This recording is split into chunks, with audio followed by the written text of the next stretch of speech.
avec ses cours en terre battue et en plein air. C'est un tournoi de tennis féminin qui est considéré comme le tour de chauffe de Roland-Garros, qui lui commence dans 3 semaines.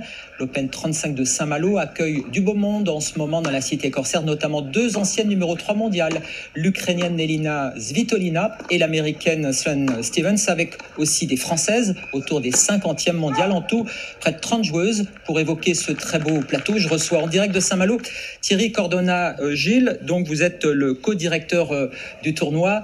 Bonjour. Alors c'est un tournoi, on dit tour de chauffe, c'est plutôt flatteur, tour de chauffe de Roland-Garros. Oui, effectivement, depuis 3 ans, nous avons la chance d'avoir récupéré une date au mois de mai. Donc nous sommes 3 semaines avant Roland-Garros sur des terres battues extérieures, donc des conditions de jeu semblables à celles que les joueuses vont connaître à Paris dans 3 semaines.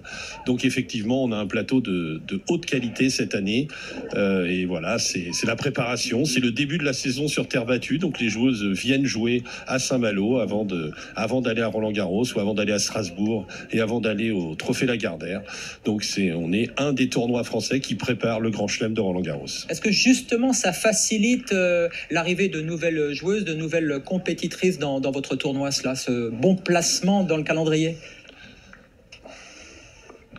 Oui, bien entendu, parce que les joueuses ont un circuit tout au long de l'année.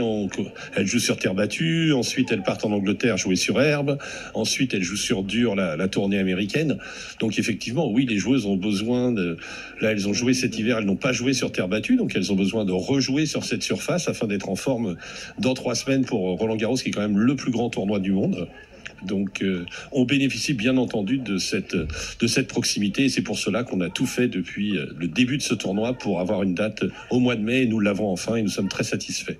Alors vous avez sur le plateau, je l'ai dit, 2 anciennes numéro 3, l'Ukrainienne Elina Svitolina et l'Américaine Sloane Stephens. Ce sont les favorites très clairement, non ? Alors, elles font partie, bien entendu, des favorites, avec l'américaine Liu, avec également Marina Zanevska.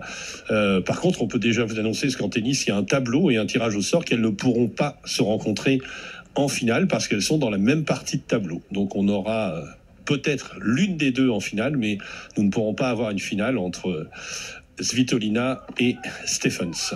Alors, il y a d'autres nationalités un peu partout en Europe, notamment. Il y a aussi des Françaises. Est-ce qu'il y a un espoir côté français ? Mais je dirais que chaque jour qui passe nous rapproche de la première victoire française en tournoi à Saint-Malo.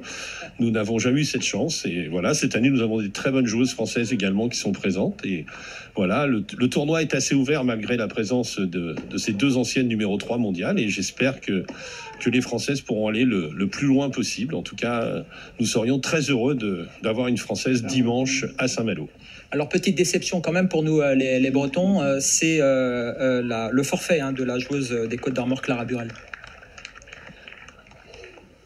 Oui, qui est presque brétilienne. Elle est née à Rennes, Clara Burel. Donc voilà, on la met un petit peu chez nous. Elle a été licenciée longtemps au TCJA Saint-Malo, dans le club dans lequel a lieu le tournoi. Oui, c'est forcément une grosse déception que Clara ne soit pas là.